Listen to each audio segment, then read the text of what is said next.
visually, it's just it's 3.5. It's scaled. It's flatter. Yeah. yeah. Well, then why don't we? Now that we have a Norallie, why don't we? Hi-yo! Or should I say, ow? We'll celebrate the fifth edition that we're playing right now. Now, I suppose as we do our review. Last week it was really it was focused on the company part of Chroma Company.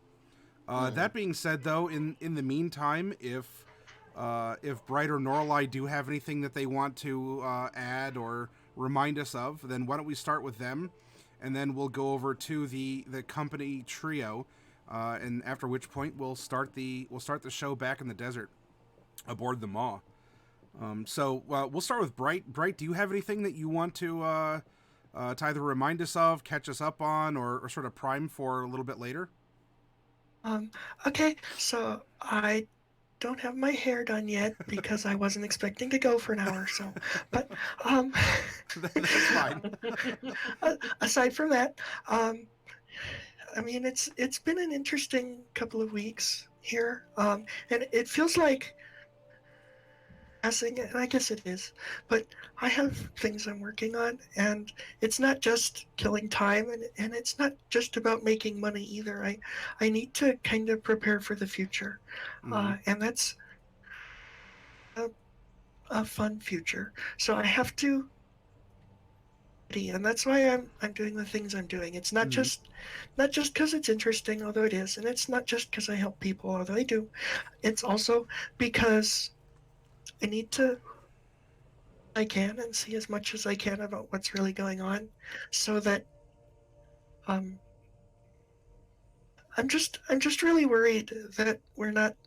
I mean, there's really only two of us left, and once we find Norallie's brother, it might just be me, and I can't solve myself, and so I have to think about how can I the things that are most important to me instead of the whole world, because it's too big for one little gnome.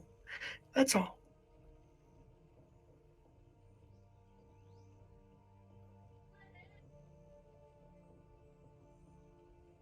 Is there anything you wish to inform us about or to catch us up on for tonight?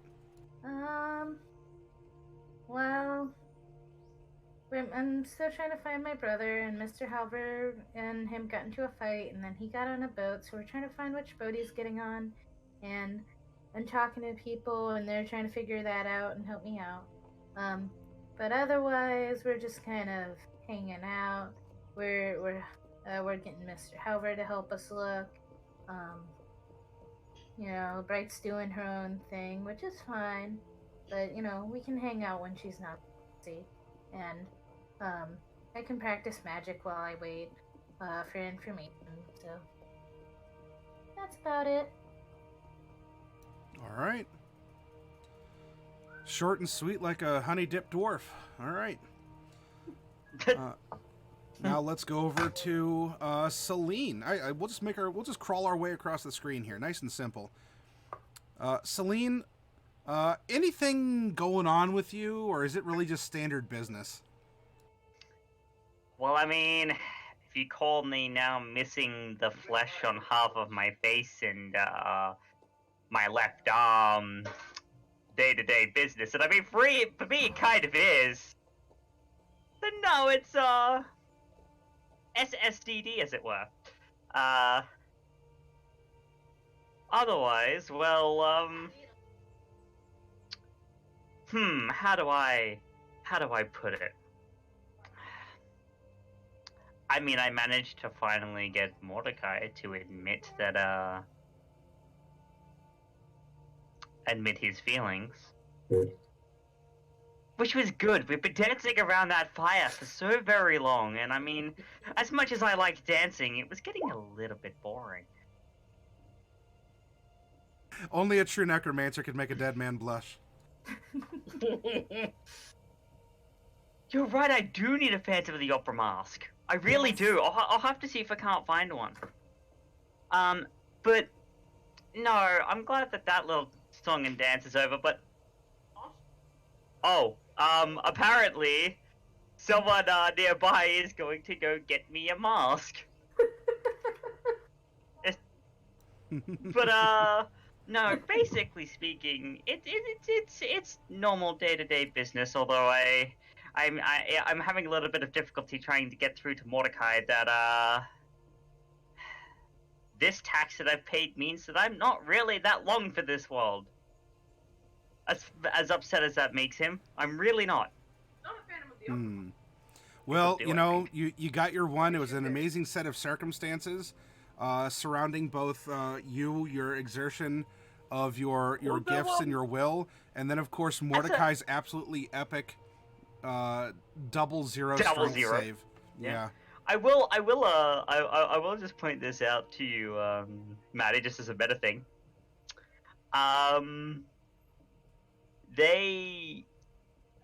You never actually had me make that last death saving throw. I was on 2 fails. Why are you tempting fate? Don't No, do that. you are correct. I did not have you make that last death saving throw, and that's because we had a cutscene. So Yeah, fair enough. I was just Roll it. Roll it. no. I've been rather thoroughly revived since then, so I'm reset. But no, I just thought that just to make sure I hadn't slipped your mind or anything like that. I'm not phased either way. Now, what is it? Oh. Okay. I'm gonna pass it over to Celta. One moment. sure. All right. Celine has abandoned ship. We're now over to you, Captain Selter. Yeah, well, I have to end up saying that Muffin Top doesn't exactly do herself any favors right now. But I suppose that makes them 2 peas in the pod. Though that does end up making me question if Riggy's taste in women. Or should I say corpses? I'm not 100% sure. It's a little awkward at this point. There's a whole bunch of questions that just end up making me wonder at every single time, but Riggy just keeps doing it to himself. Which is why I gave him some time to cool off. He's currently trying to fly this thing, and I know he'll end up flying it smooth and steady, because him rocking the boat at all is going to end up scaring him witless and potentially causing a major crash, killing the one person he loves. So it's an amazing bit of a crossbolt to the head corner of his skull at any given time, and now I can enjoy my peace and quiet. Yes. Well, such as kind of a rickety, groaning, possibly ghost-infested airship can. Well, it might be rickety-rockety, ghost-infested, but she's mine. You are correct. Hey, look at that. It's a moth. Could you guys actually give me a good old? Yep. It's muffled. Yeah. It's It a would little be. muffled, but I've got another leg bunch of coconut. yeah, is that half a coconut or? No, it is not.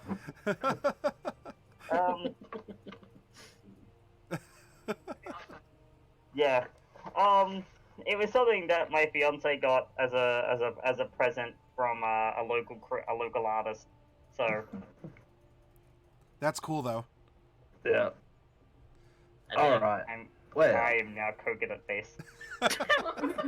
It's actually wood grain, thank you. her name is Muffin Top, darling. Get used to it. You're a coconut. Phantom. Oh, of course.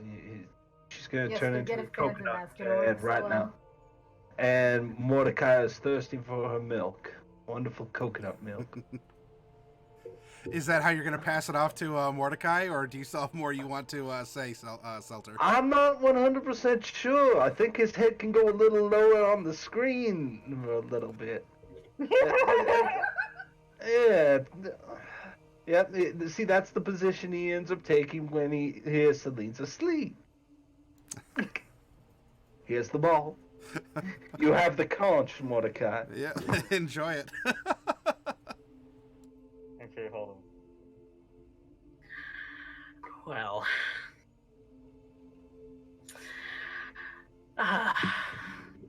It is My Been a eyeballs day. are sweating quite heavily. Yeah,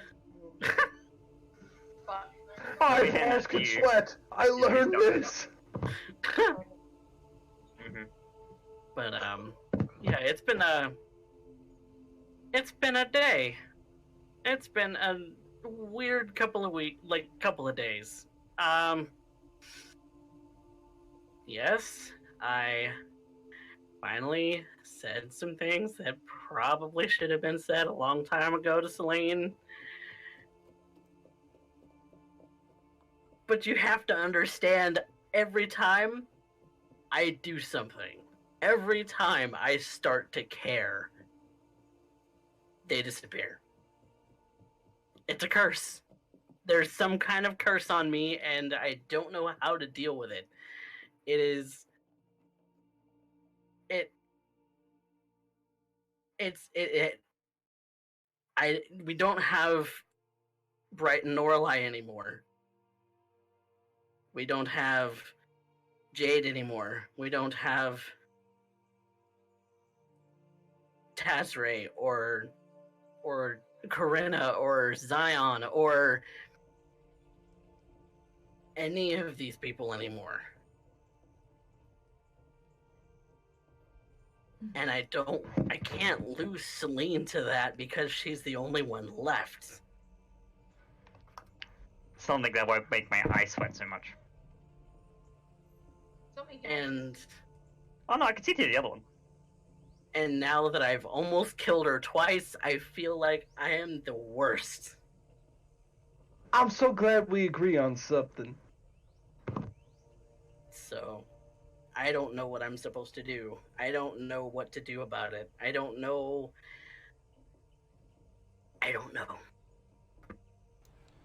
Well then, I am at a loss. if I am recalling correctly, speaking of questions and so forth, where we had left off, Mordecai, it was evening, and Captain Selter just left you at the helm of the Maw as it was sort of humming and creaking, 1,000 feet above the cold desert dunes, letting you gaze out at the stars, and, well, you had time to think. You probably had a nice breeze going through your hair. My hair's a mess. This sand is not helping my hair. I hate it. I hate the desert. It's dumb.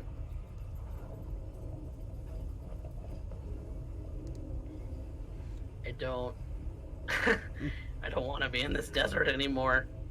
I just want to get somewhere so that we can get off this friggin' continent and get back to Mesomaska.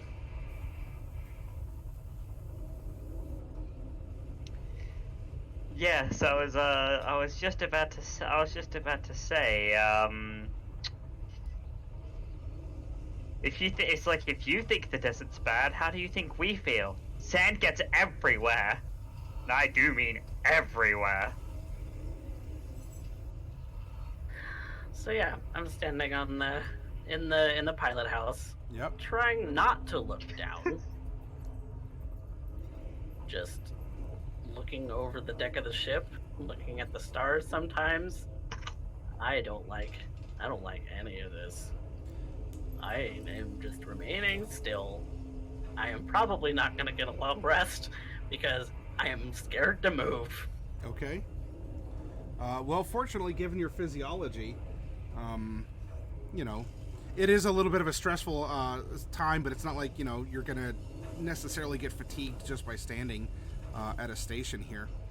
Yeah. And if you recall, in the past session, you were figuring out a couple things regarding how the ship functioned and just, the implications of it, and the fact that this thing runs on the captured souls of people. That is what you firmly believe, given the evidence that's present there. I mean, aside from just seeing the souls yourself, I mean, this is all signs are pointing Kind to of point to it, yeah. Yeah, that there are some incorporeal undead that are inside of these metal donuts that are I'm not sure how Lane's gonna feel about that are that. being commanded. And yet they're commanded not by. I mean, Celine is graced by her goddess, and others, others are steeped in their own magics, in their own ways, and yet the technology that is here allows really anyone, if you think about it, to take the helm, and if they are, if they exert themselves, their confidence, their will, their desire through this interface, they're able to command this ship. It has me curious about the wires that are kind of sticking out where that sixth ring used to be. Mm-hmm. If I harvest some of that, maybe, I don't know, maybe I can put them to use in some other way. Well, But, you can try setting the ship down if you don't want it to just, because, I mean, whether or not the spirits run out, I mean, there's no real fuel gauge that's present or that you can understand. But that's up to you if you want to keep this thing in the sky and humming, or if you want to set it down and give it a rest. I probably should give it a rest. We should keep moving at least progressively, at least a little bit every day. But, yeah, this thing, I have no idea if that fuel runs out at all, so... And if it Yeah. does, are you willing to collect more? I don't. I am not going to do that. That is absolutely out of the question. If it runs out, it runs out, and I'm going to start working on some things that probably should come in handy about shelter in Alright. case that happens.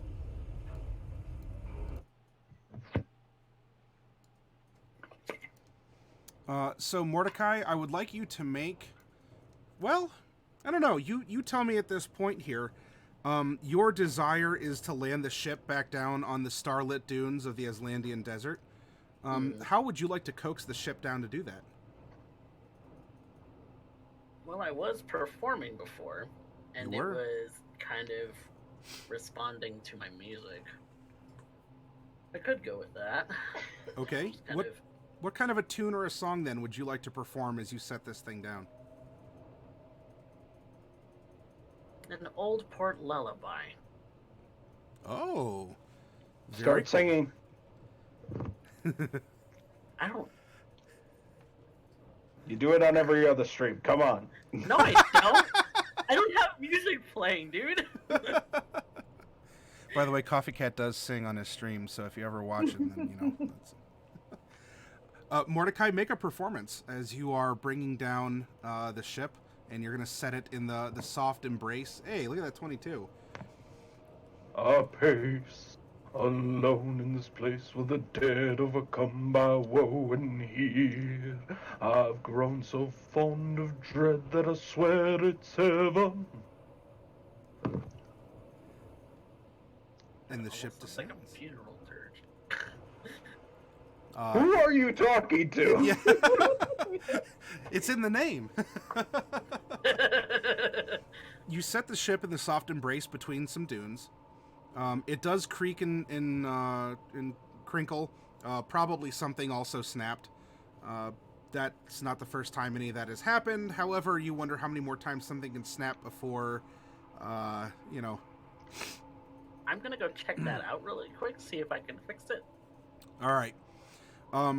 So Selter and Celine, it was a pretty good landing. I mean, if either you want to wake up, that's up to you. But you can insert yourself into the scene. Otherwise, Mordecai is going to be prowling the ship and checking in on things. I will wake up as I'm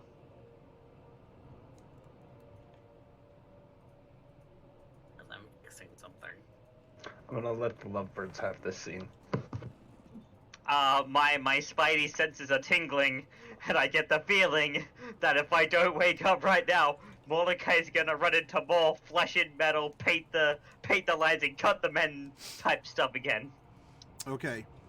So Here's Celine, You are functional. Now, you were drained of a lot of blood, and cure spells don't necessarily replace all of that. So, roleplay wise, I mean, you could be a little weak, a little fatigued. I mean, like you recovered from a major surgery, because in a sense that you have. So if you've had a surgery, even a minor one, you know that you're kind of out of it for a little while. Yes. So I mean, work with that. I'm not gonna hem and haw over mechanical whatevers. If something dramatic and mechanical happens, we'll make a call on the fly. But you're still kind of a sore, hurting puppy from all this. Now, Yes, Mordecai, minor surgery looks at my entirely skeletal head and arm. it's clean. You don't have to worry about infection. All right. So, Celine, you will be roused. Before that, I want to get Mordecai down back into the hull, and start the investigation into what might have broke, and then we can cue you in after that. So, Mordecai, you leave the pilot house and you go down the creaky steps, back into the hull, and man, this hull it's a mess. And that's also because you also still have two corpses of humans, and you also have this kind of 1-ton corpse of a sand dog that is still kind of sprawled out after the divine fury that was Celine. Was it before or after we took off that I mean, was I able to harvest blood from it before, or am I doing that now? No. When you brought that up, intent. you were extracting vitae from it, and so Celine is trying to get some rest so that she can help you preserve the blood as best you can in the empty barrels that were aboard the ship. Yep. So you're down in the hull, Mordecai, looking around, and it's.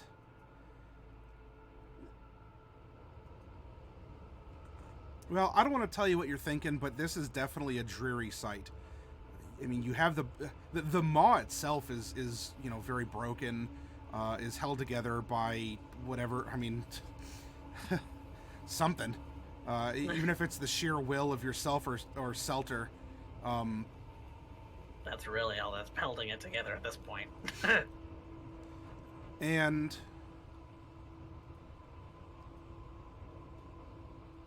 how are you going to go about... There's no trees, there's no mines, there's no trading outposts, let alone a nautical sailing ship, let alone an aeronautical sailing ship, dry dock, or depot. And mending can only do so much to fix broken things. Yeah, I mean, I'm presuming you've been trying to mend what you can, because that would make sense. Yeah. But mending isn't going to bring the ship back around. No. And as you are investigating the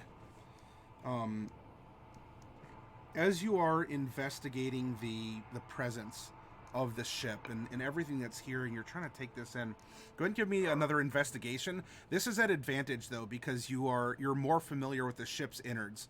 I guess kind of a morbid reference. Hey, I'm gonna take the 20 over the 7. Yep.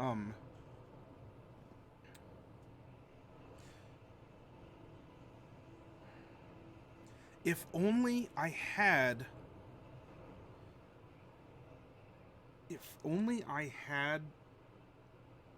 something.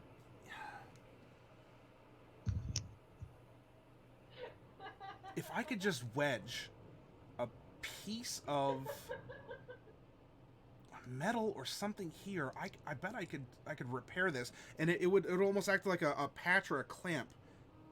And as you're investigating, you're going back over things. Your original design, or your original repair plan, is still a good list. The recent events, they might have reordered a couple things because we had some weight issues and such, but it's still mostly there. However, as you're thinking about this, Mordecai, there is a scraping and creaking, and you hear just this half from the ship and half from something behind you. I turn around. And when you turn around, you see that the corpse of the sand dog has slowly kind of scraped itself up to its feet. And with one plodding foot at a time is walking towards you. I'm walking backwards. Okay. Does it look aggressive? Like it's gonna eat me? It looks that it's dead, and it's just walking towards you. Do I have any spells left? I don't really have any spells left. I have spells.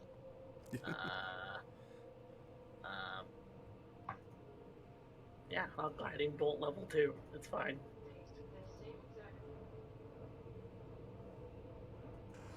Oh.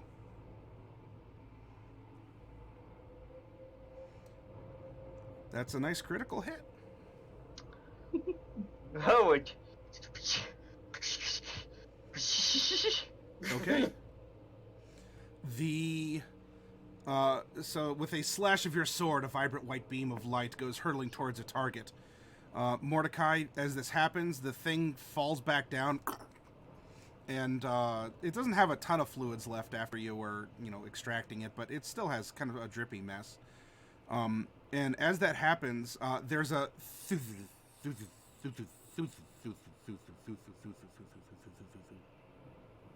as this critical hit lands, and you've broken off a fairly big chunk of its armor plating that covers its body, especially its face. Stay down. Do not get back up. And I go to check out that plating thing. I hope it doesn't... I'm watching it, making sure it doesn't bite me. Sure. I know it's dead, Celine, but that doesn't mean anything on this ship anymore. Well, after this event, at any time, if you want to insert yourself, you may. So at this point, Mordecai is leaning over and picking up a piece of broken sand dog plating. If you want to make your way in, you may. Celine will slowly walk down into the hole. I'm just kind of looking it over to see if it'll fit in that place where I thought about it. Yeah, it actually seems, it'll need a little bit of work. But for the most part, that was a good strike. It actually seemed to produce something that you need. And, now that you're holding it, this armor plating is pretty sturdy. This would probably make good armor if I was an armor smith. But I'm not. I'm a tinkerer. I'm just placing it up against the thing, up against the place where I was gonna repair it. If I have tools on my belt, I'm gonna start putting it in place. There are carpenter tools. So Celine, as you're walking down, you're hearing some tools rummaging around in the dark. I don't know if Mordecai's muttering anything, but you're on the scene if you'd like to reveal yourself. I don't think he's seen you yet. Well, I don't know, Mordecai. Yeah, you're focused. You do have a pretty good. You know what? Passive perception. Yeah, I think Mordecai might actually notice you here. So. Oh, you're awake. Yeah, no, I'm awake. Sorry, blanked out there for a second. So, she looks out of the corpse. What was that about? It came alive. It was walking at me.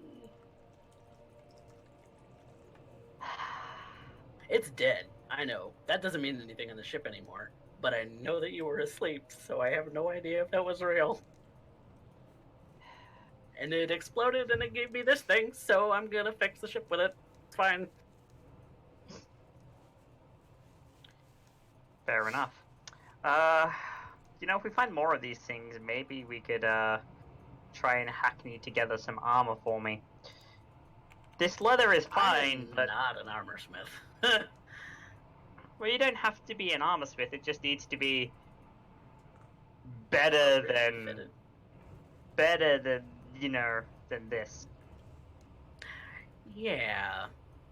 This isn't a lot of protection. Because I mean, if I had my actual armor, Yeah. That would be nice. Do Yeah. you want to trade in the meantime? The studded would probably do better for you. not really. I don't know. I don't know anything. It's like, we'll just have to find some more of these things and break off their armor plating. I don't necessarily feel comfortable with that. Well, we're in the middle of the desert, Mordecai. Waste not, want not. True. But But I don't want to risk it. from a distance, Mordecai. From a distance. How do you plan to do that? Couple of different ways, actually. You know that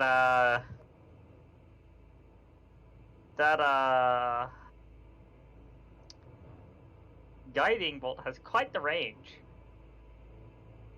Yeah, that's kind of why I like it. So do a bunch of my of the other spells that I keep with me. Fair enough. As long as you're not like in their face anymore, I don't. That's. I somehow think that I'm not as appetizing to them as I once was. I don't know. You're still alive. And Mordecai. They like eating flesh. yeah, What am I missing from this part of me? yeah, that's something to get used to. Yeah. Yeah, it is. Now you get to fixing the ship, and I'll see if I can't try and hackney together something from the rest of this so we can then ditch the weight. So we're not putting any more stress on the engines than we need to. Oh, Just as easy as that, Mordecai. Just fix the ship. you have that thing that keeps blood from getting wonky, right?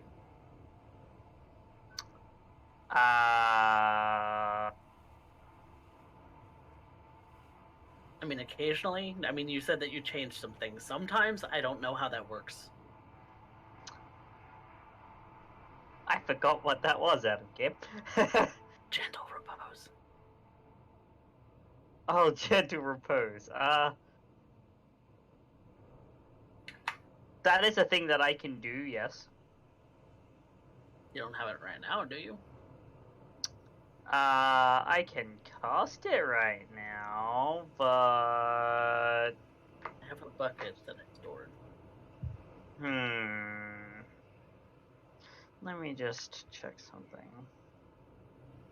I mean, I don't want you to exert yourself too much because of all that.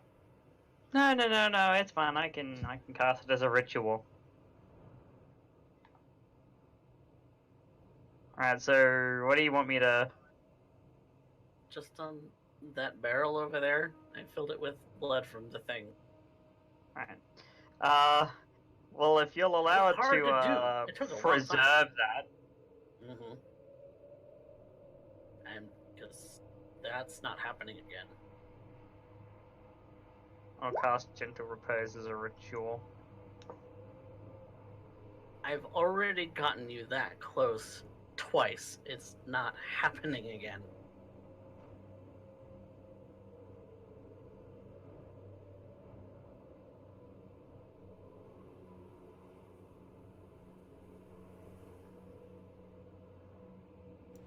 Hmm. Not happening again.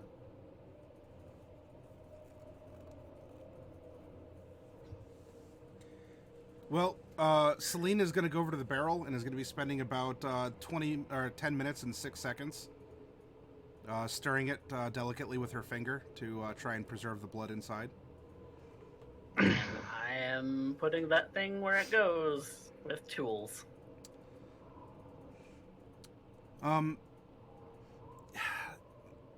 It's not impossible, and in fact, this armor isn't as heavy as you thought it might be. A lot of the bulk of these creatures seems to be in their very powerful muscles, and they're like their thick muscles and even their bones, from what you can see, especially from that combat. But the plating itself seems to be light and even kind of a little slick, probably to help it move through the sand so easily. That being said, from where you need to get this, it's kind of difficult, kind of holding it up there, and you need someone to either hold it or to, get the hammer and the nails and see if you can somehow, kind of fix it that way. When you're done, Selene, I need your help. Yeah, okay. So once I finish You're awake, Selter's not. Since that once that ritual completes, I'll go over and see what he wants. Well, you don't have to worry about that. Selene, as you're over there preserving the barrel of blood. Mordecai needs a hand with this, and so Mordecai, you go back and oh my god, and you hear behind you more shuffling, though not loud and creaky. I look behind me. The two corpses of the Imperial soldiers have stood up, and they're very slowly walking over towards you. Selene? Yeah.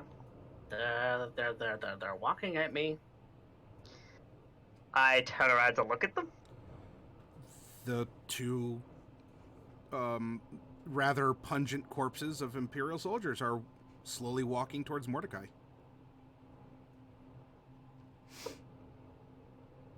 This isn't What you, are you right? doing? This isn't you, She points right? at us like, what are you doing? This isn't me. I'm not doing anything. No, I wasn't talking to you. I was talking to them. Oh. If I was talking to you, I would be looking at you now, wouldn't I? And not pointing at them. I'd be pointing at you. Yeah. I approve. This happened in my campaign today. Kenku with a Molotov. It was great. So, Yeah. what are the corpses doing? Like, are they just walking? Yeah. I'll keep an eye on it. They kind of shuffled up, and as best as their broken bodies can, they're just kind of very slowly making their way towards Mordecai. I'm just backing up. Well, you can't back up too much further. You're already at the hall.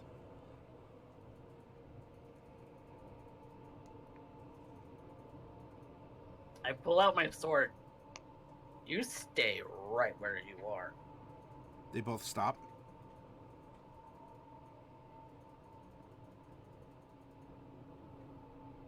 You're sure this isn't you? Selene? I didn't revive them. These are the ones I animated, are they? No, they're not. And they do, Mordecai. Yeah. Not very gracefully. They kind of ragdoll.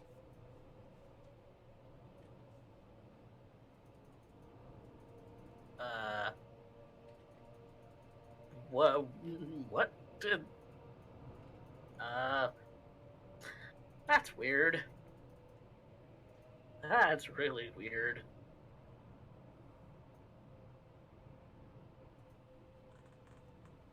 I am...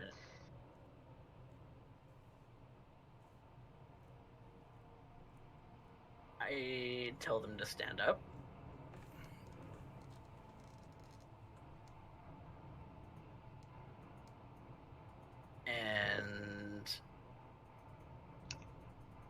I tell Selene, what should I tell them to do? Fix the ship. Tell them to kill each other.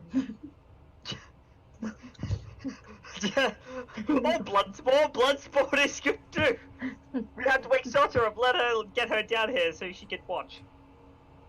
I point at one of them. You hold this in place.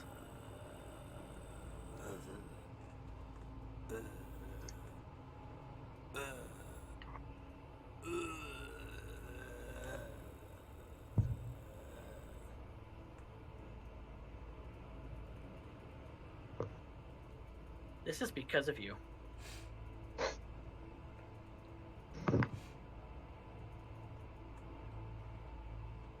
Ooh. Okay. Then I go to, like, nail it in place.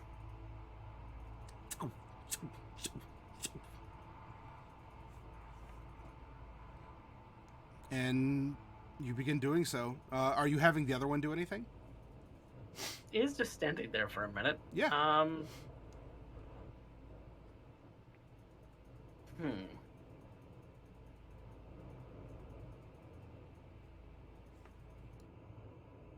have a theory. This is the kind of stuff that Tazray said that he could be able to do because he drank people.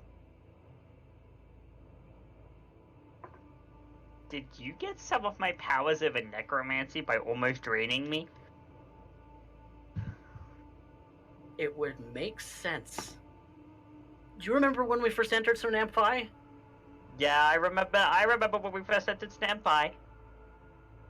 That next morning, I had, like, weird dreams and things like that, and I swear I had a really strong sense of deja vu.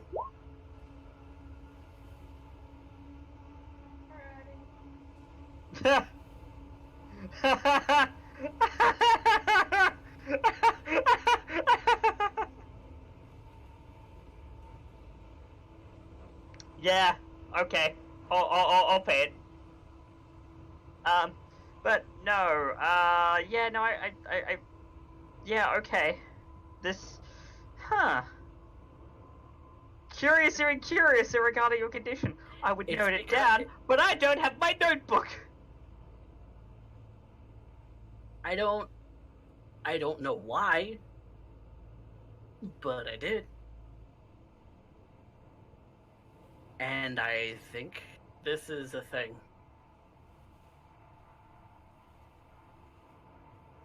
I don't like it because...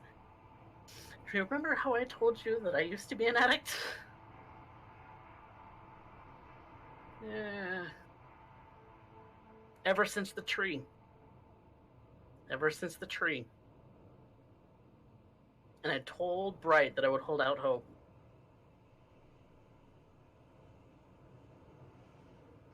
Well, that tree did all sorts of different things. No.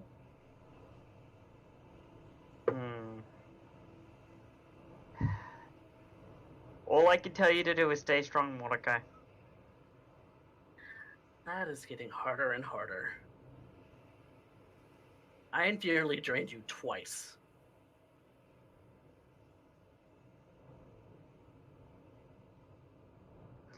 And well, and you've revived me using your blood a couple of other times too, and Mordecai,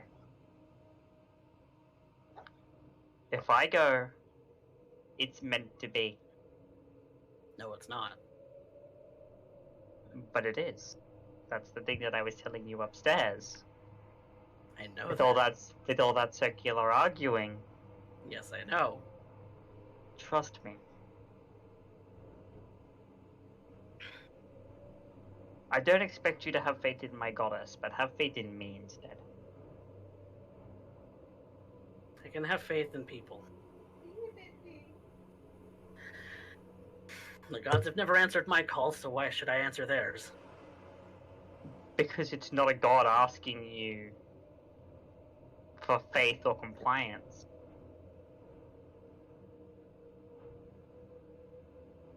I mean, unless you consider me a goddess, and in which case, I'll have to take a page out of Zelda's book. But I mean, like, I, you know, Celine just starts giggling to herself. You know, it's so easy to make you flustered. I quite like that. Yeah. The funny thing about that is I can be incredibly charming and smooth with anyone I don't necessarily care to actually have an interest in. I can be that guy. I can't be that guy to the people I actually like. So take that as a compliment. I guess. I'll take it as it is. Celine, as Mordecai says that, the second stationary zombie turns towards you and is slowly walking its way over to you. Where are you going?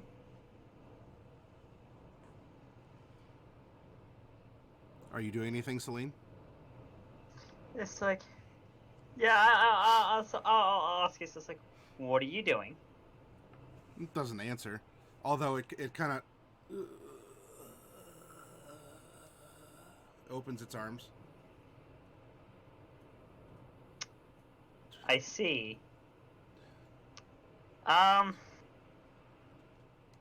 am very confused. As am I. Are you letting it approach? Sure, why not? The zombie comes and gives you a hug.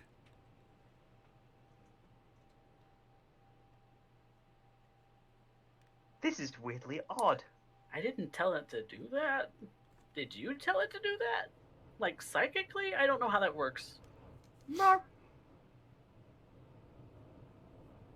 I don't have a psychic bond with these ones. I have psychic bonds with the ones up on top deck, keeping an eye out at the moment. Celine, insight at advantage?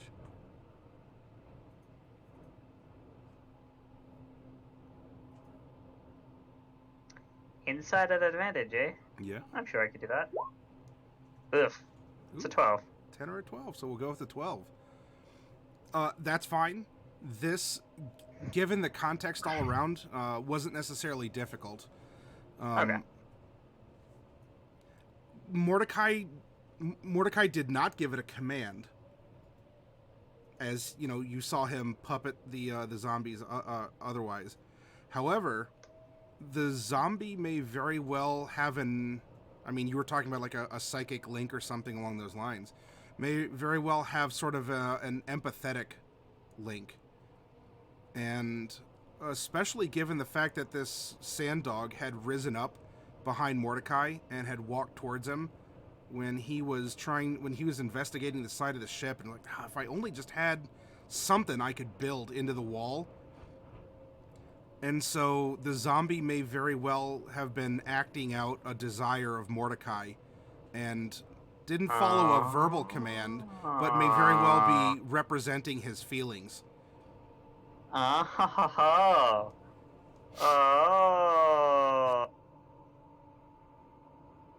Celine just she just pets the zombie in the head and she kind of smiles to herself and she turns to him and it's like, you didn't give a command, no. At least not consciously, not verbally anyway. What? They pick up on your desires, Mordecai. They pick up on the things that you think about in the back of your head, the things that you want. And they do them. They have a empathic link with you. And I'm guessing that, and she points to the sand dog corpse, you said that it got up, right? And walked towards you. Yeah. When did it do that? What were you thinking at that very moment? About fixing the ship. Yeah. And Like, what are you finding using? something to Yeah. patch some things. Yeah. Think about that for a moment. What did you just put in that hole? Sand dog carapace. And you think it's a coincidence that as soon as soon as you thought about that, that sand dog got up and walked towards you. I thought it was gonna attack me. To be fair, with as paranoid as you've been over the past few days, I wouldn't blame you for thinking that. But you see what I'm getting at. I think so. It seems like everything. It seems as if you can empathically control undead. Or What? you could raise things to do your bidding. Kind of like I can. I mean, And instead of imbuing them with false life, you imbue them with a semblance of your will. How utterly peculiar. very. I said it's really a shame that I don't have my notebook. Or I would note this down. I mean, there's plenty of papers. You can write on the ones that are gibberish. Yeah, but you know what I mean. It's not the same. Isn't My it? notebook, the notebook that I was writing in was special. I mean, it was a notebook. Given to me by wee Jas. I mean, Literal divine artifact, Mordecai. alright. My old notebook, yes, I would 100% agree with you, but that notebook, that particular notebook was very special. You could transfer the notes later?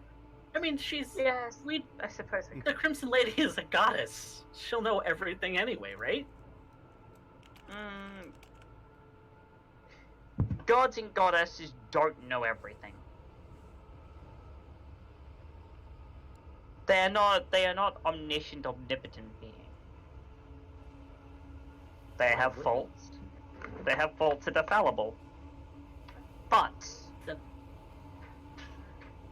what they do possess is a level of knowledge and capability far beyond that of your regular mortal person.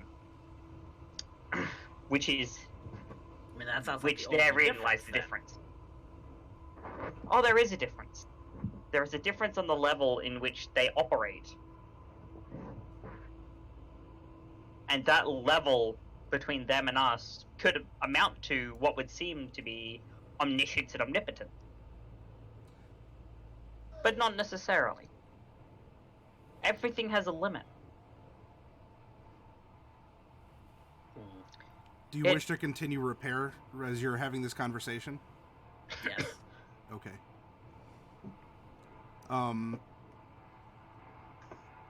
There's a bit of noise coming from the hull. If you choose, Selter, you can wake up and or address this as the construction efforts go on into the night, or you could sleep through it. It's your choice. There is noise, darling, and I am trying to rest. And that is not the ship crashing.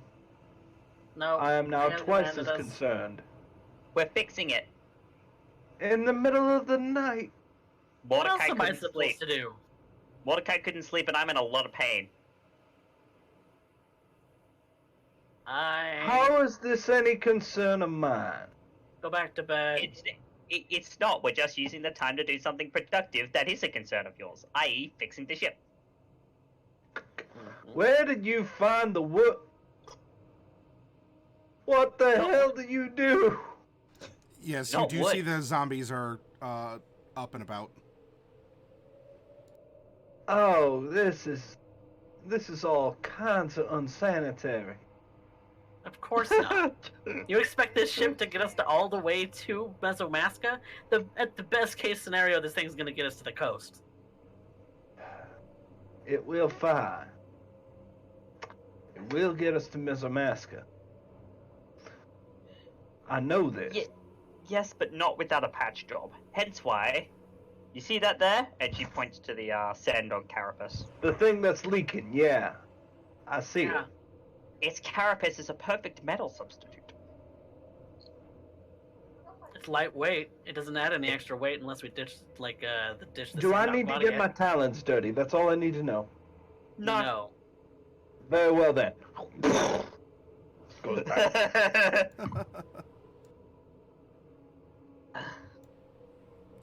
Oh, It does bring up an interesting question for you, though, Celine. Do you happen to know where a city called Ashbourne is? Ashbourne. Sophonics brought it up. Say it again, you might. It's a city. I may. Should I just roll a history check on that one? On that one, if that's the one that I'm thinking of as the DM, then no history check will be available to you. Is that's the one that he had referenced when he was discussing Yeah. his That own person that got his cured. own past. So you okay. you would not have heard of something along those lines. Oh no, he's asking about the city, like the city in particular. Yeah. The city of Ashbourne, yeah. Yeah, the city of Ashbourne. Considering I'm an Aslandian native, I wouldn't have ever heard of it. Well, unless I, as a DM, am mixing up the lore that was brought up through. Because that's the city that Sophonics said that this lady Scarlet was from, who got cured from vampirism. Correct. Yeah.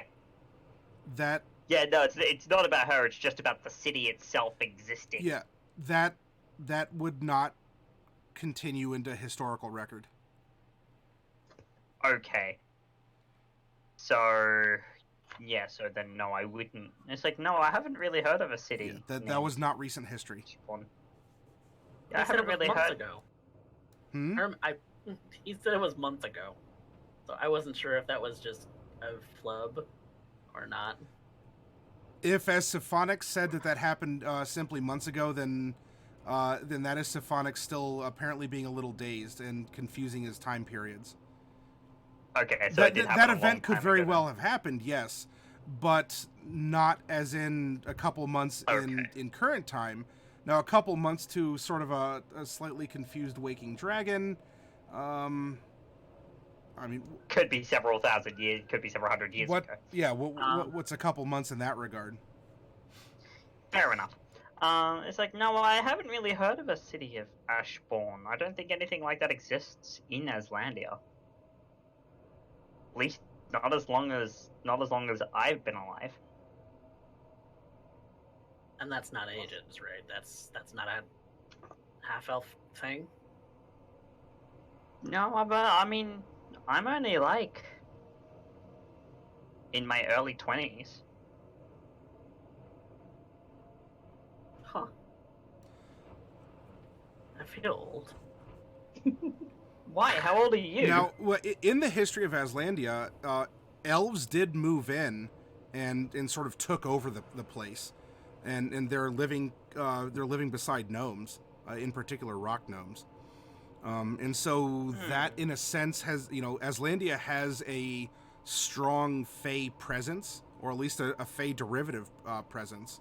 But as far as the histories are concerned, elves moved in and took over the place, and the rock gnomes are they're not slaves or anything. There's just not as many of them, and so they're not as represented as what the high elves guide in government and culture and art and economics.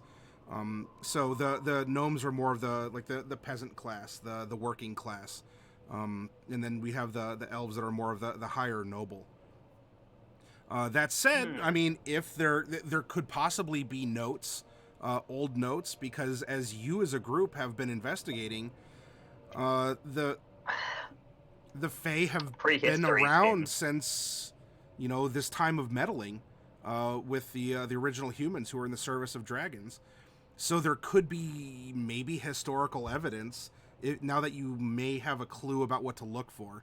But nothing would have been available to you to just sort of study off the cuff, even in a going to medical school or a semblance of that. No sort of normal research would really get back into those times, because a lot of the information you're finding out right now is very specialized, or you're finding it from these holdover first or third person accounts. Okay. Just Yeah, so I'll something tell her, it's like, Stefanik no, said. I haven't heard of a city of Ashbourne. Just something Stefanik said. It could be some. Well, I mean, it's Symphonic, so it could be prehistorical, maybe. I don't know. If it exists, I haven't heard of it, and it's probably old. Then that's another. It's another thing that just dashes my hopes in it. Well, not necessarily. The thing is, if it doesn't exist, then this person who got cured doesn't exist. Now, I didn't say it didn't exist.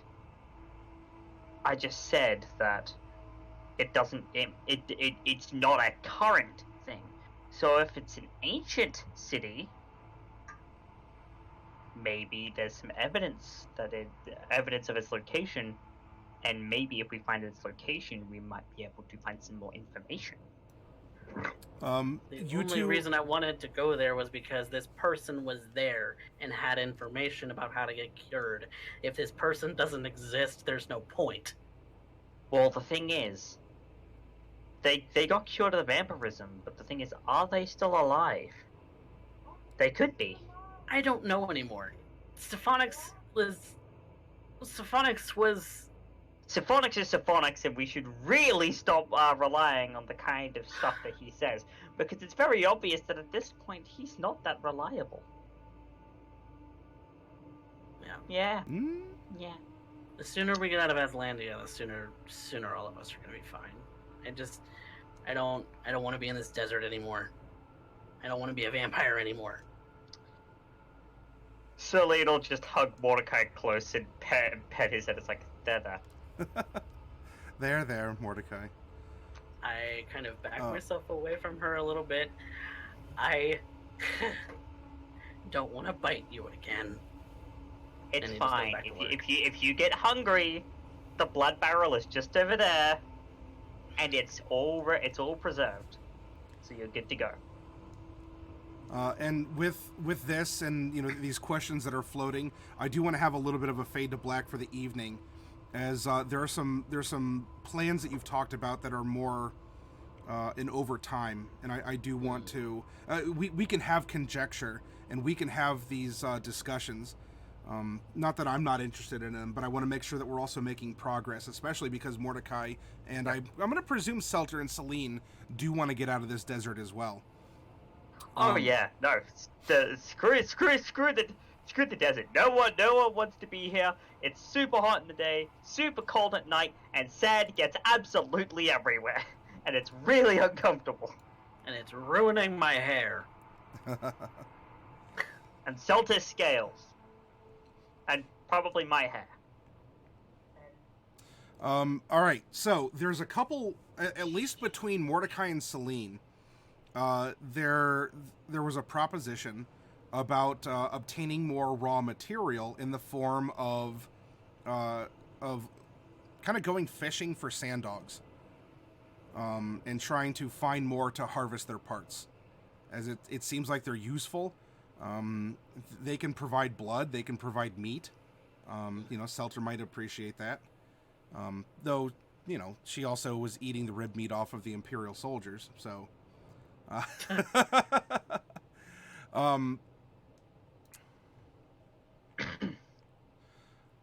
I mean, whatever Selter wants to eat, I can't fault her for that. What you gonna do? Try and stop her? No. Nope, I'm just gonna if you want to eat the bodies, then you go ahead and eat the bodies, and you get nice and comfortable, okay?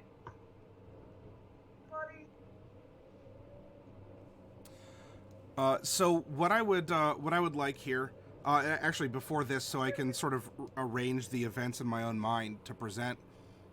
Selter, what kind of a short-term goal over time do you have?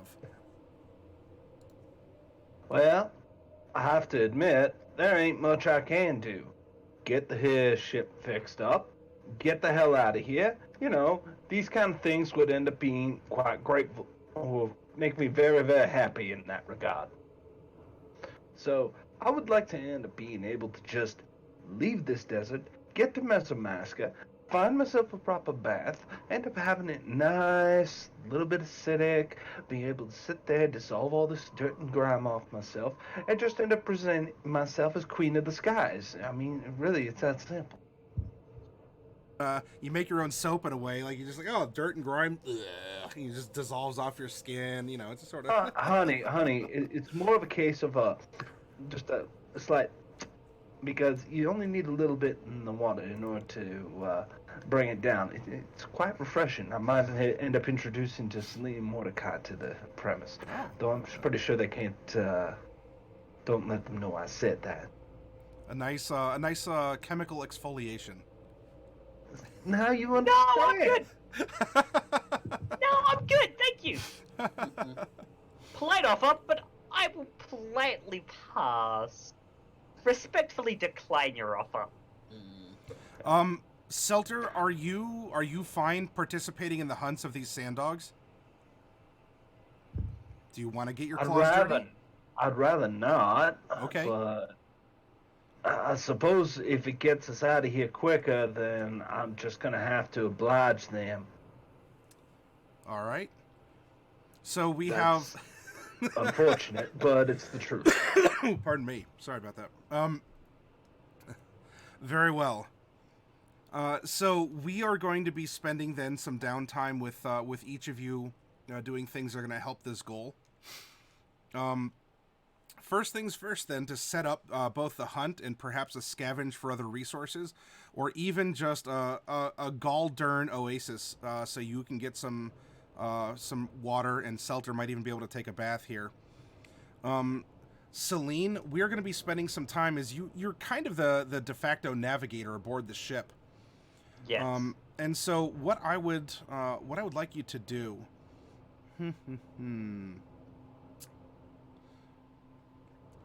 Let's go with a. You don't have proficiency in navigator's tools at all, do you? Navigator's tools? I do not. Okay. We have that I do- arrow Do That have arrow- the arrow though. that points towards Shadowhar, and the other end, theoretically, points us out of here. The arrow will always indicate where northeast is.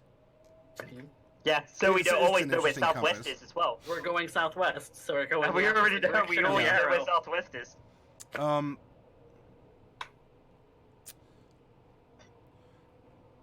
I'm also pretty good at survival. Yeah. So what I'm gonna do is I'm gonna call for a couple skill checks here, and then we're going to we're gonna study the effects and create a narrative here. I would like you to first make a perception, please. Perception check. Oh, 21. nice, 21. All right. Now I would like you to make a survival. All right. I think this might be the time where I should very quickly cast some guidance. Pray to Ouija for some guidance. What's that? This is a new day. Well, this is over time, and so in this case, like things like guidance and whatnot, I'm already going to presume that you're going to be, using them, so you don't have to worry about casting that stuff. I'm just looking for rolls, and I'm taking considerations on the back end of what the difficulty class is going to be. So this is more some number generation on your parts. So we have a 21 perception and a survival of 17. Oh, pretty good. Yep, which I will add the d4 for from guidance to make that a 19. Well, you don't need to cast or worry about guidance. All right, I'm just looking for rolls. Okay, you're just looking for rolls. Yeah. I'm not penalizing you or anything. This is just to keep things a little streamlined, because this is going to be over time. This isn't the next day. These are the next days that are spanning out. Yeah, we're into we're into a longer narrative right now. And lastly, I need you to make a knowledge. I keep calling knowledge nature. Speaking of 3.5 edition here, go ahead and make a nature roll. I'll make a nature check. Ooh, that's an oof. Okay. All right. So during this time, I mean, you're helping to guide through the desert. I mean, you do have this tool that's available. You do have you have some knowledge of what's going on, and you also are relatively aware of the fact that sand dogs seem to be scavengers. They're attracted to the smell of the corpses, the smell of the remains. And so this is going to enter now into a series of skill checks that I would like Selter to make in this regard. Selter, you are going to be the one that's going to be responsible for rolling sort of the either the trap, the combat, the acquisition of more raw materials. I guess is a very cleansed way of saying that you're going to be hunting these sand dogs. Oh, very well then. What would you have me roll? Well, I'm going to presume that Mordecai has harvested the useful plating off of the current corpse, and presuming Mordecai.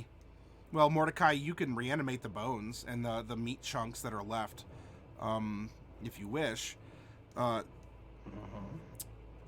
However, Mordecai, you're going to need bait, and I presume you want to keep your blood. What do you want to sacrifice for bait?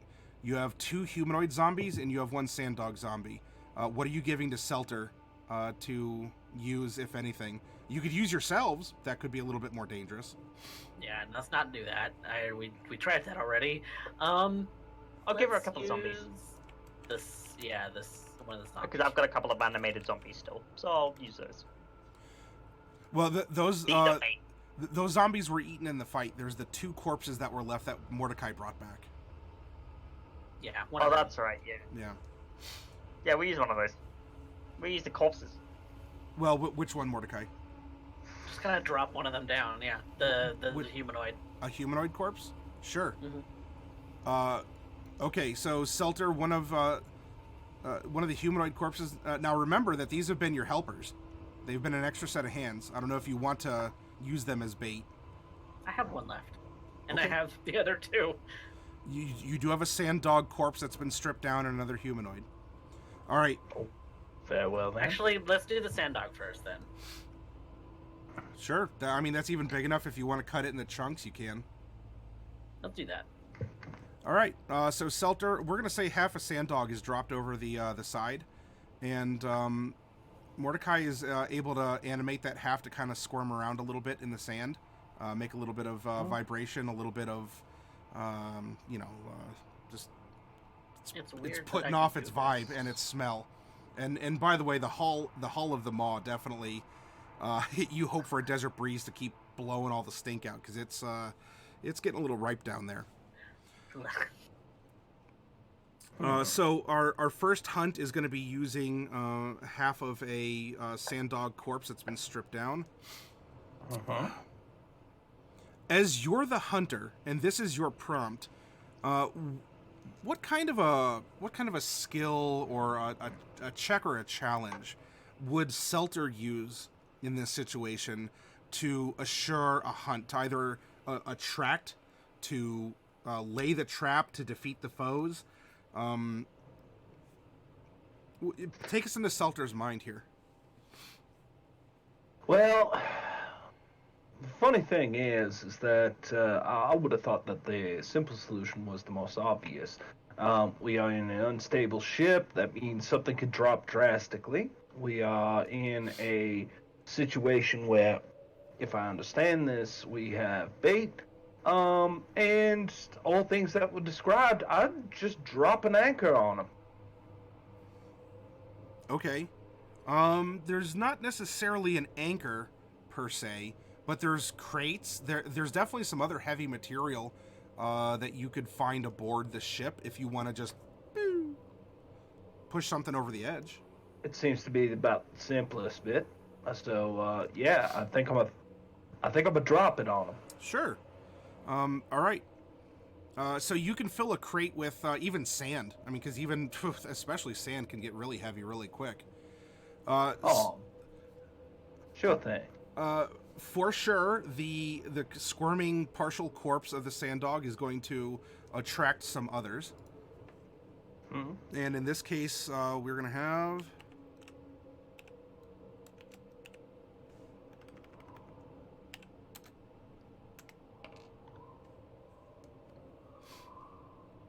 Ooh, a good half dozen. You see from the vantage point above the sands, you can see like the squirming ripples as they're traveling just below the surface, and they're getting close to where this kind of twitching, skeletal, jerky meat remnants of the first one was. And they spring up and they begin just trying to absolutely tear into this thing from all directions. So in this case, Silter, let's see. Dropping a box full of sand. It's pretty heavy. It is pretty heavy. Why don't we do a...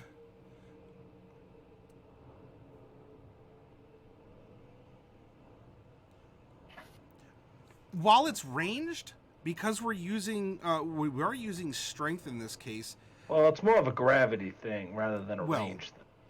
Well, I go ahead and make a melee attack despite you dropping a crate full of sand into the midst here, and we're gonna treat this like a skill check instead. So it's not necessarily gonna be just a. Oh. Not sure if you're giving me advantage on that or not, but for this, there was nothing necessarily that would have been offering advantage. So a 14, you drop the crate on the pile of sand dogs, and you end up just crushing one underneath the weight of the sand. And the others kind of look around, they tear and they disperse, but you do have one broken sand dog. Well, that's okay. We just need the meat anyway. I'm just going to let that sit and simmer for a bit as I grab the second crate. We were looking for more than one, right? I mean, I can do this all day. Yes, and so this is going to be this is going to be another couple checks. So you go down, you harvest this sand dog, because remember this is over time. And so Mordecai, you have some more plating. There's some more blood available. I mean, it's there. You still have a decent amount from the first, but filling up the barrel with more, it's not like Celine's going to be out anything by casting the ritual. And so you have some fresher meat, you have some repair parts, and you have some blood. And that means that you can use the remains from the first in order to try and lure more. And so Selter, we're lining up now with a second check, and this time with the more rotted front half this time of the original, because you get rid of the smelly stuff, especially because it's more potent to hunt. On this second one, they are responding, but instead of just leaping up to the corpse, they're acting a little bit more cautiously, and so they're taking some time to probe and even to surface without just jumping. And there is the ship above. They're not fleeing from the ship, but they're not quite as adamant about going after this twitching zombie half. What are you going to do in this situation to lure them, or just to pick one or two off, or to somehow take this situation to your advantage? Well, I think I'm about to end up looking at this, and I'm a creature of patience. I don't know when it was that they last ate, but if they're coming this quick, it means that food is kind of scarce. So, as far as I'm concerned, they can sit there with food right in front of them, starving to death for all I care. I can outwait them. Sure. I'm a very, very patient individual, and they can try and I'm gonna even give them a few seconds to just kind of get calm and get used to trying to eat. But the second I even get so much as an inclination that they might run off with the meal, well, bombs away. All right. Let's go with a...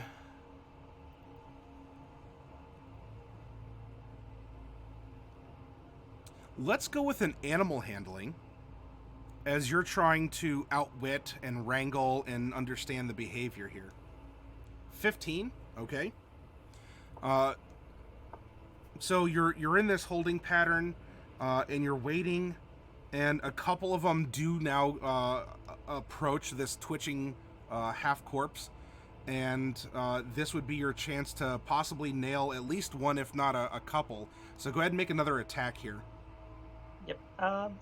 Is there any chance I'd be able to take the help action on this one to give These them are- never mind? Okay, so Uh, it goes over, and the box crashes down into the sand beside them, and they scamper. And unfortunately, you missed on the second harvest here. I mean, there's plenty of rations as far as you're concerned about that. And now, so that wasn't as successful. Well, it is what it is. That's right, we got 4 more shots. And for the last part of this break here, Celine was actually able to find a small oasis. So there is some water that is kind of bubbling up from the desert, and you are getting some various grasses, trees, and there's no sand dogs that are present here. However, if you wish to do something else to support the ship, which it could go fishing. You could collect figs, or you could honestly, you want to be like a morale booster aboard the ship as captain. You can do so here. What would you like to do, given an oasis, to keep things going?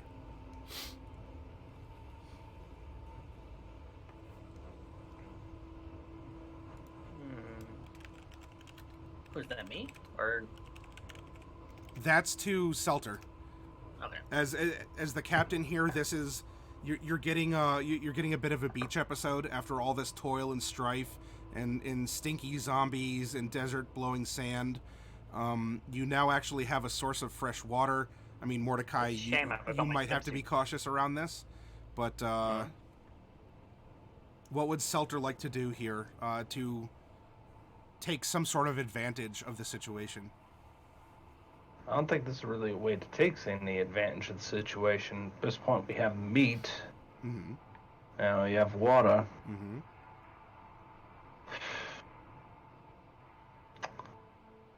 Well,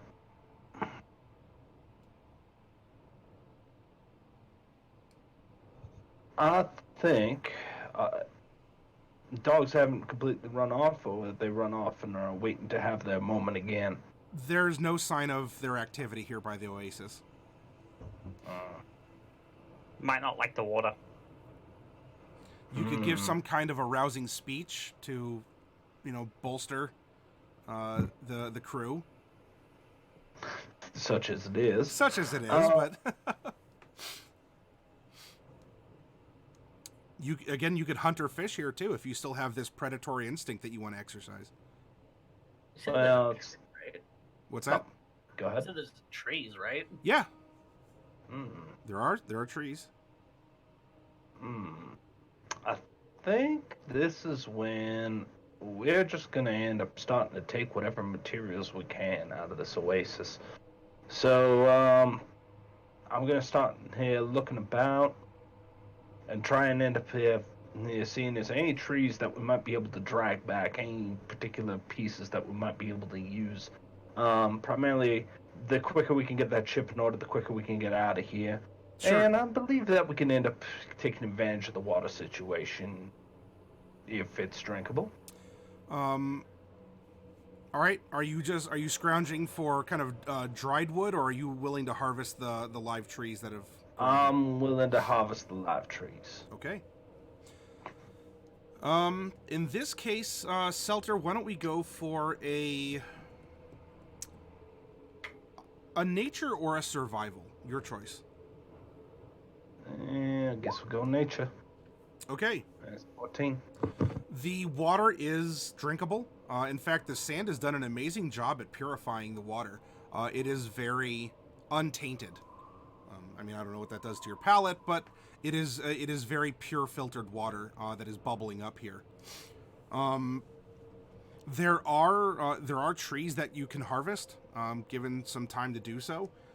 There's no one else that seems to be present. So just as there's not a lot of large desert animal life, I mean, there's little birds and there's some fish, maybe some I don't know what else would live out here. Different insects and maybe some lizards. I don't know if you have a special relationship with any desert lizards, but sure, there's desert lizards out here. We can even say one has some very beautiful dark scales, and it suns itself on the dunes and spreads a beautiful frill out to even like capture more of the sun. Ain't it just adorable? I think I'll take one for the room. Are you taking it live or as a trophy? I don't think I gave it that much thought. I wanted it, so I took it. Okay, sure. Selter has a black finned desert lizard. And so Selter's taken upon herself to test the waters, literally and figuratively. And sure enough, you have some fresh water that you can employ in some case, and also I don't know. Unless you're stopping her, she's fine with harvesting some of the trees around here that could act as braces and some other support structures. Like a plan to me. All right, very good, Mordecai. We now come over to you. And so we're rewinding in time and also proceeding in time at the same time. Since these are kind of interweaving, building off each other, it's kind of loosey-goosey narrative, what we're doing here. First and foremost, there's some major repairs that are going to be needed to be made with the ship. And you do have spare parts. It's biological. And so what I'm looking for would be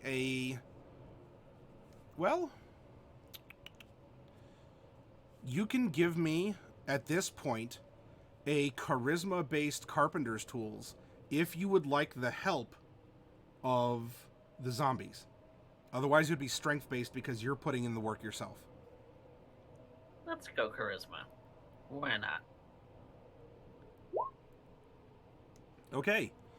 So there's progress made in repairing the ship. These biological parts are being slowly interwoven to fill in the gaps, and you're trying to use things like spare nails and other things as best you can. From one of the crate drops, you're even repurposing some of the boards and nails from there, so that nothing is going to waste if at all possible. You used it to hunt, and now you'll collect what you can, and you're being as prudent as possible with this. Yep.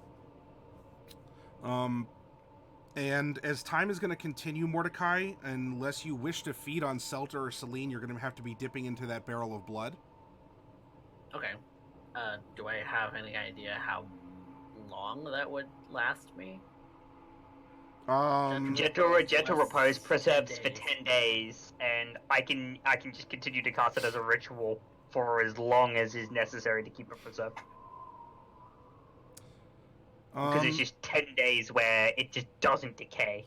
You will have a couple weeks, especially given not just the initial Sanddog blood, but the other one that Selter was able to crush. Since it really just broke the body, you're able to haul it back into the ship and drain it into this barrel. Nice shot, by the way, Selter. So blood wasn't necessarily going to be a problem. Now, what you are going to determine that shifts is the zombies are going to cease responding to you and just sort of collapse. However, Mordecai, as you are as you're drinking this blood, you are finding that your limbs are becoming stronger and reinforced. You're not growing armor, but you're definitely growing in strength. I'll keep that up. I need that for right now. Celine will be keeping an eye on this little phenomenon, and just at the end of her notes a little more swole. At the end of her notes, she's going to put can take on characteristics of whatever the blood he drinks belonged to? Question mark? Underline. And so Mordecai, I mean, you're looking pretty swole. High protein diet here with this sand dog blood. Heaven help him if he ever feeds off me. good amount of iron here. And no carbs. This is just a pure like a protein load here, from this preserved substance. So now, as I'm not getting hungry, I'm not having an issue. No, it would really just come down to, are you drinking as you get thirsty? Do you want to how buffed would you like to be? I mean, if we have 2 sand dogs worth, mm-hmm. then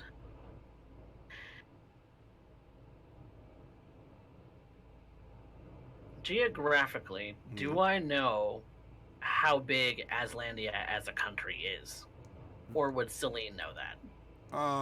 Well, both of you would know it is. I don't have the square mileage. It's very big. The habitable part is smaller, but the desert is a good majority. That does span up to the north and to the east. Right, but in number of days travel. Oh, that hasn't necessarily been calculated because the desert sands shift. It's not really, there's not a road per se. So it along the coast, it would be, it might be easier to measure where it's a little bit more rocky and there's vegetation and especially along the river where there is life too. Mm. And how long have we been traveling at this point? A week? It's been several days. Yes. It's not a week yet. By the time we're making the second check, it's been several days that you've been consuming blood.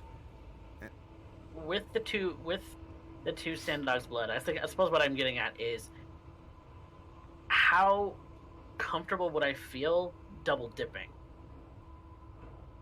Double dipping how? As in, do I feel like I'd be able to get to the end of Aslandia if I had? Oh, you have a lot of blood. You'd have to be tremendously lost for a while. Okay. If Celine can keep it fresh, then you have a good amount of this. 'Cause these were huge creatures. Yeah. As in D&D mechanic huge. Yep. So yeah, I think I would be okay. I would feel okay taking 2 days worth per drink, I guess. Sure. All right. For like a week. So Mordecai is staying very healthy, and you're sipping down blood twice a day here. We're going to put your strength then effectively at a score of 20 for purposes of using it. Ooh, yes. Let's do that for now. Okay, that's very interesting. And so you do see this does have some sort of, I don't know if it's a word, like a morphogenic effect on Mordecai, because his body is becoming more fortified. And you are seeing that Morphogenic is right. A bit of his face is taking on a little bit more of an angular, slightly reminiscent of the face of a sand dog. But it's nothing. Mordecai. It's you're Swoldekai now. You're not growing armor plates per se, but you're definitely rough and tough and very swole here. All right, so you made this initial round of repairs. The ship is continuing on pretty well. If you really just want to dedicate yourself to the harvest and to the repair of the ship, then you may continue to do so as the extended actions here. I want to Yeah. do that, but I've also got like other little things that I'm working on too. Well, no, I understand there's little things that you all might be interacting or saying, but what would be the primary for The this next primary part? thing, Yeah. the primary thing that I'm doing, I'm just keeping the ship as functional as possible. My little side projects are taking a back seat right now. Sure. Go ahead and make another strength-based carpenter tool check. Right, let's try. All right. Celine and Selter, because of Mordecai's vigor and the fact that he doesn't necessarily have to sleep, Mordecai is absolutely putting in work on the ship. And you are seeing changes in the maw where, you know, instead of kind of an open gaping mouth, it's actually kind of getting some teeth, in so much that, you know, there's these chitinous plates that are being, you know, nailed into support structures and filling in holes. Selter, because you're sensitive to the ship's vibrations and how it sounds, it actually is starting to sound a little bit more solid, as Mordecai is putting in a lot of work. He may not have the command of the corpses anymore, but Mordecai, as a corpse himself, is definitely making up for it. As he's just, you know, just nonstop. His arms just don't get tired. He even has his tail. I don't know. You have like a bicep or something in your tail, even like his tail is muscular. And I remember a certain butcher talking about that. Yeah. And so, yeah, you're absolutely, in fact, you're at this point, Mordecai, you don't have any more remains, at least no plating remains, that are left to work with, because you've harvested as much as you can. You've built as much as you can. And so before we have you make your final check here, and we can incorporate this into the Oases or Celine's knowledges and such. There has been a lack of communication with this voice, this entity. You haven't seen any more wet footprints on the ceiling. The stars have managed to stay in place. You know, there's nothing itching in your neck or the like. Probably because I'm doing exactly what it ultimately told me to do, is fix the ship.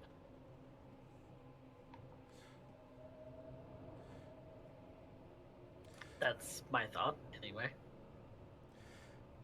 And so now when we're at a bit of a rest point, the ship has what it has. You're going to need more supplies. And fortunately, Selter's out there, and she's like, it's wood. We're going to use it. So, you know, she's collecting it and you know, having a bath or, you know, doing the things that Selter's going to do here. I mean, Celine may very well as well. Well, I'm definitely going to take my time in the pool if that's possible. Oh, yes. Yep. Me too. A bath would be nice. A bath would be rather nice. Yep.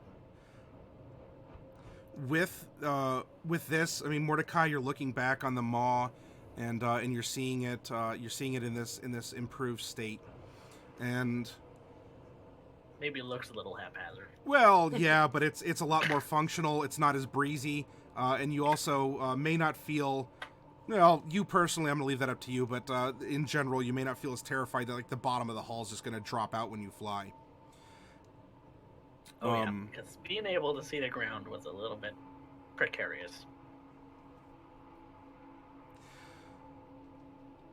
You're watching Selter and Celine do their thing, you know, hunt, gather, bathe, and such. And in the desert wind, you do hear the voice has come back to you. And this isn't, I mean, it's a little creepy because it seems to be whispering in your ear, but then again, it is desert wind. I don't know what you want wind to do otherwise. But it's not like manifesting in, you know, like goo or something like that. And it is prompting you, what will you take to get what you want? I don't take things. You've already taken. The blood flows through you. The metal, iron flows through you.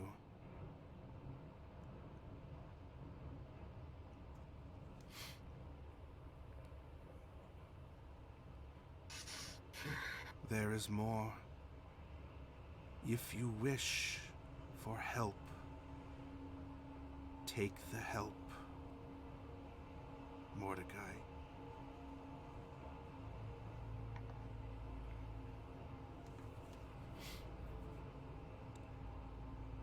Flesh and metal make us whole.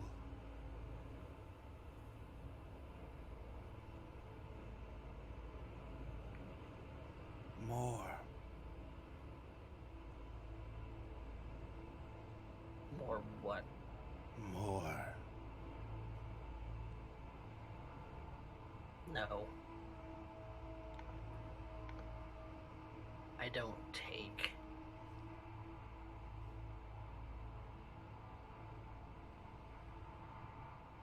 If you're trying to convince me to take one of them, I'm not gonna do it.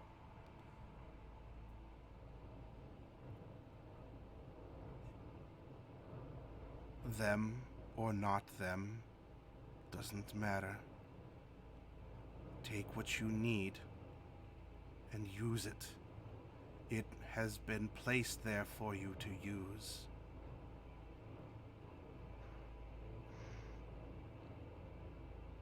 The choice is yours to make, though the materials are there, always waiting for you.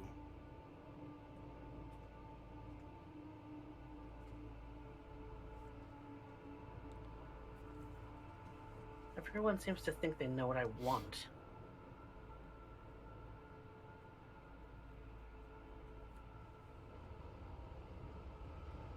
Nobody's asked me what I want. Because you don't know.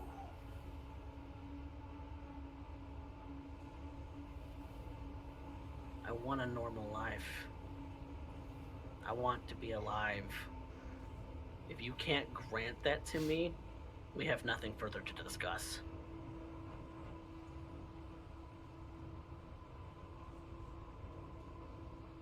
Do you know that it hasn't already been granted? Whispers the desert wind.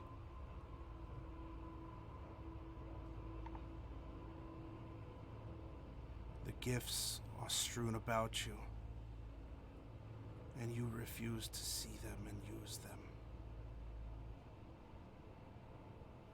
Because it corrupts.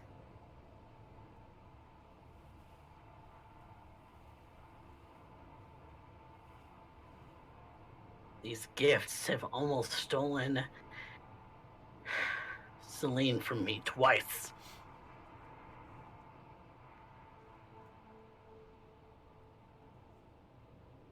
What makes you think that I want to keep it? Then don't.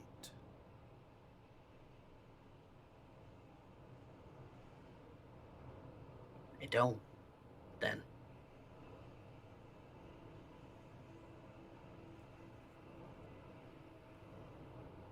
Fix it.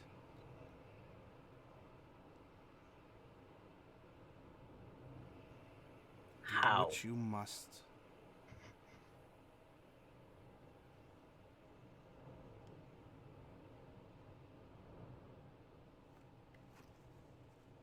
I don't know how.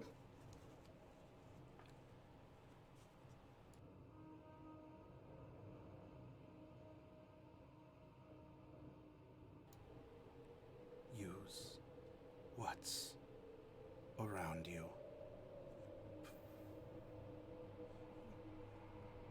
The wind blows, but it answers no more.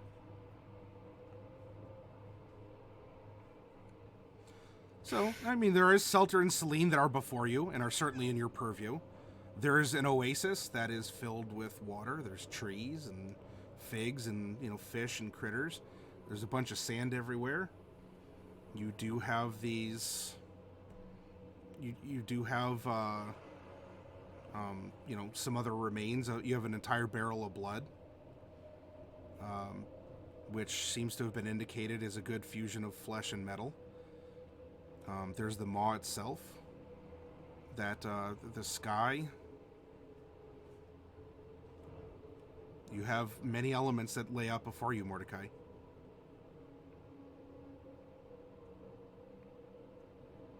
I'm gonna go back to the maw.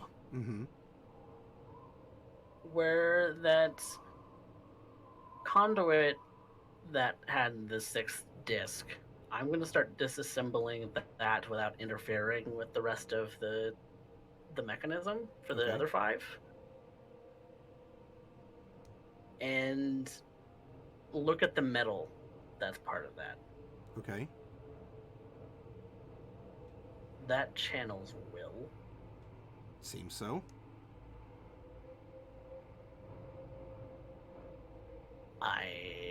For however long it takes, I'm gonna try and will myself to have mortality. Whatever that means. Sure. You've you- never dealt with a wish spell before, have you? It can't hurt. Just gonna try it. I love that Selter with the pet lizard. Norallie, you have competition now.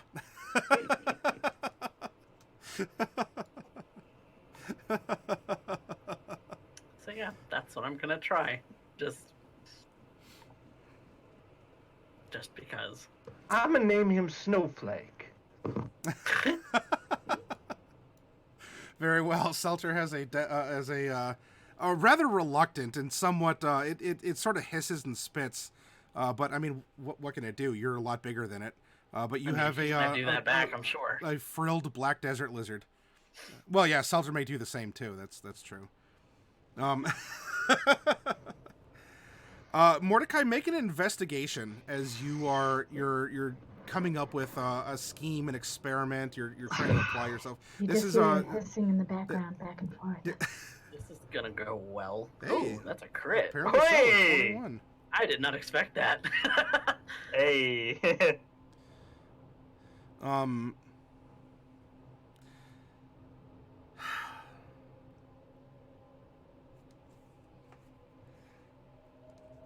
This has some sort of a conduction of will of something. Yep. And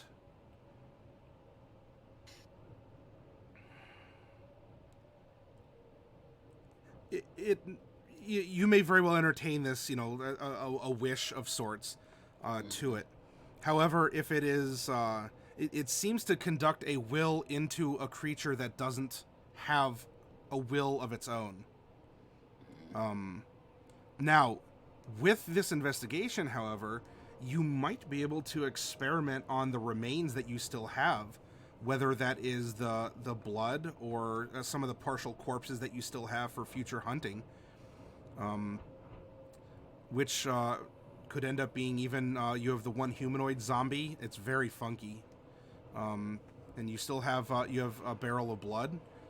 You have partial remains of a sand dog. I'm going to use it on a zombie then. Sure. All right, so you're going to take this kind of rigging, and you're going to take what was going to the engine, and you're going to hook this zombie up to it. Pressing the wires into its flesh, making sure there's contact.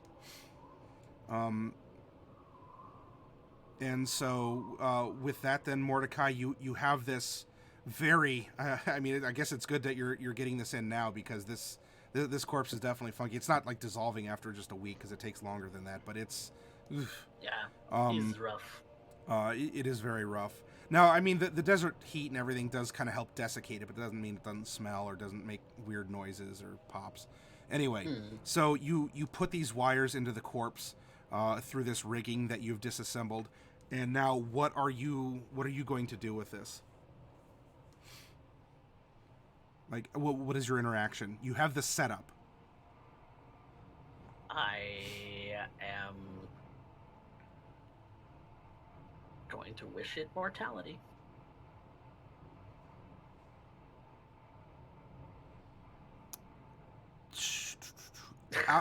Aside I from the don't- concept, what are you projecting through this rig or through this contraption into this corpse? Desire? Are you a command? What are you looking for here? I desire for this person to be alive again.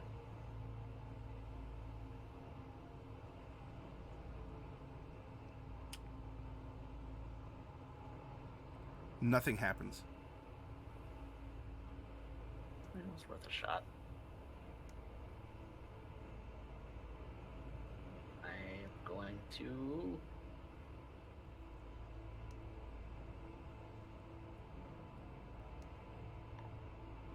to command it to be alive again. Sure.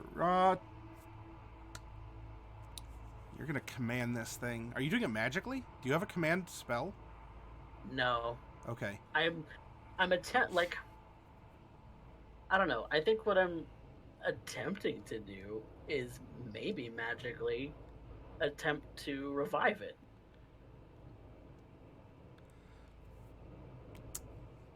Make a either an intimidation or a persuasion. A persuasion. Nope, that's a natural 1. Alright. So yeah, the 7. You don't seem to be coaxing. It responds in a way as you're making contact with this, and you're trying to project your desires through the metal into this thing. I mean, you could be missing some sort of like a black box effect where something else needs to happen, and energy needs to flow, or you're not giving it the right command. I mean, with your investigation, you could tell the ship, fire the cannons, except the ship doesn't have cannons, and so you can tell it to fire the cannons all you want, but it's not capable of following a command like that. Even if I magically pump a cure wounds into it just to try it. Give it a try. I'm trying it. Cure wounds. Sure. The same thing. Be alive.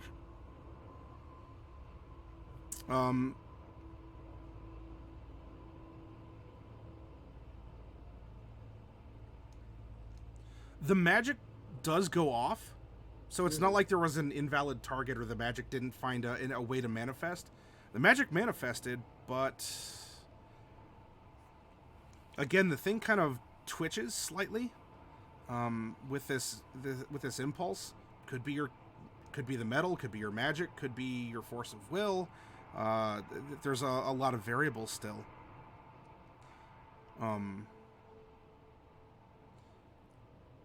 Thinking about it, this controls things like propulsion, up, down, kind of simple commands. About, you had some practice with the zombies. They were able to follow some simple commands. Living might be a little too complex. Otherwise, that could be disastrous if a pilot willed the ghosts to live again. Because even if, how could it live if the spirit is gone? That would depend on Mordecai's, religious or philosophical outlook on death and the like. But the dead are capable of being incorporated into the ship.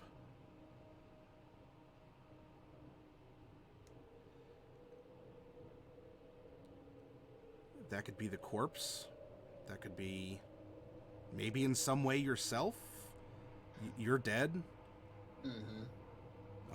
There's Sand Dog. There's blood. The blood's technically dead.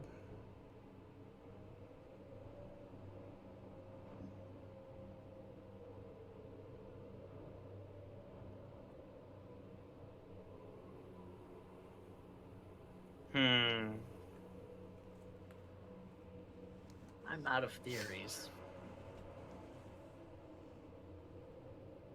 Unless I have more theories, I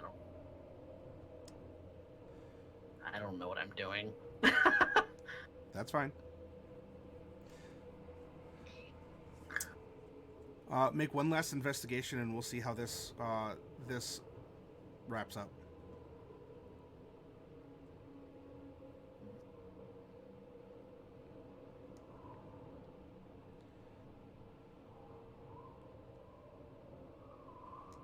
It could be possible.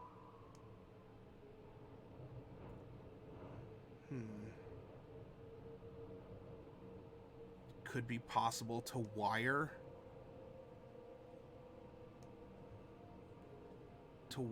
flesh as a part of the ship to perform actions, or to somehow perform duties, or to somehow become an extension of the ship itself.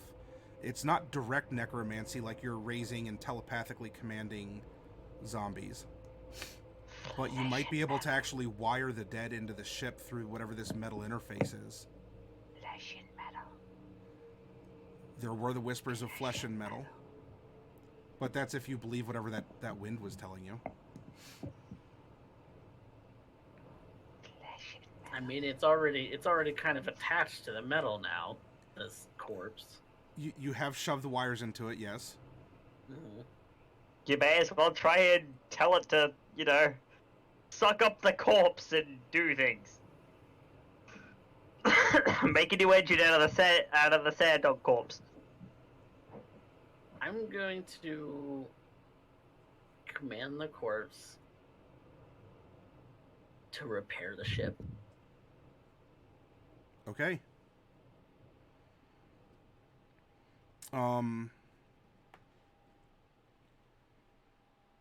There is a little moment of lightheadedness for you, Mordecai. And almost like a chill down your neck. Not even your whole spine, just a chill down your neck. And the corpse stands and shambles over to a gap in the maw's hull. And as it does so, it is beginning to try and wedge itself into the gap in the wood.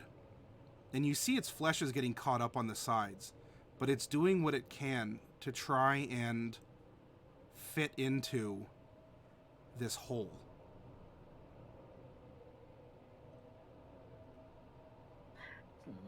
And it does so, leaving some scrapings and a foul smell. And it just looks kind of curled up as it has fit into a space in the ship.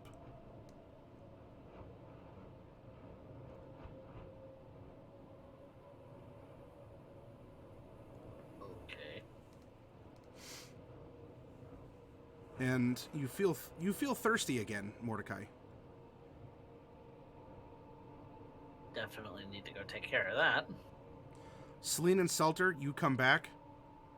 I'm going to advance some things because we're going to come up onto our break time to switch things out here. Mordecai, are you going over the interaction that you just had? Yeah. Okay. I tell them everything because why not? The last humanoid corpse is wedged into the hull of your ship, Selter and Celine. It's fitted in there. It's old flesh kind of sealing up all the gaps. I will take exception to the fact that you now have referenced it as partially Celine's ship when I have clearly maintained full ownership of the vessel. Funny that that's what you take exception to. So is it just wedged in there, or is it like trying to fuse? It's wedged in there, but broken splinters and everything are making it very difficult to, separate flesh from material. Is there any chance that now that it's wedged into the hole, that I might be able to fuse the That poor sap. fuse the body there. Doing what? Hmm. I don't know. Something along the lines of fusing the corpse into the ship, so now it's like properly a part of the ship. Well, right, but with what Well, methodology? I'm just trying to think of what I could use to do that. I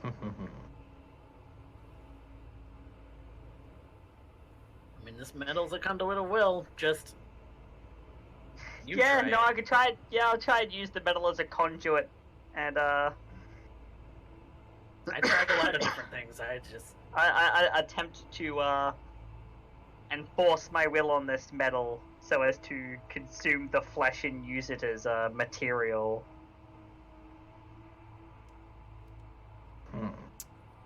Okay. Selter, are you allowing this experiment to happen aboard your ship?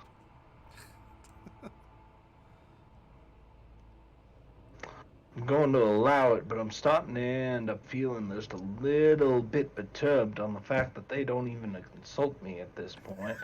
But I do expect You their said you want expertise. this ship to fly. I am trying to do that for you. And That is a crying broad- and whining the whole way through.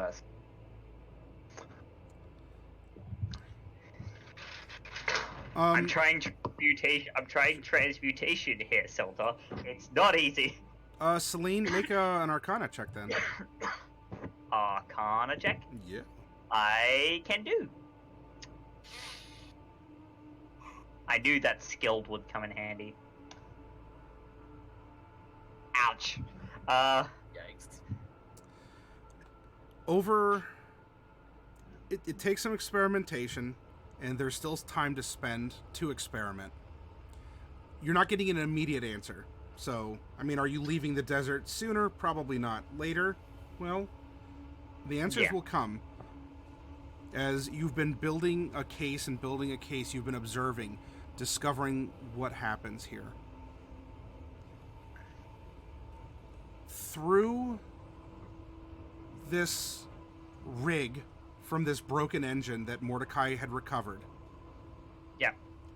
And through the incorporation of various raw materials.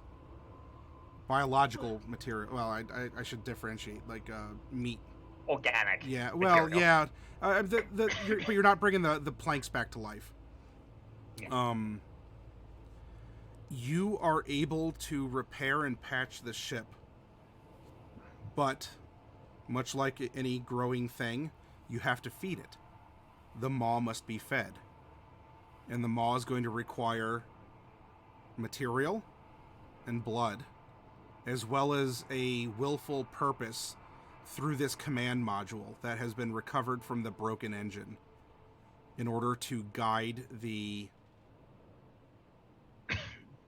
essence of this thing throughout the ship.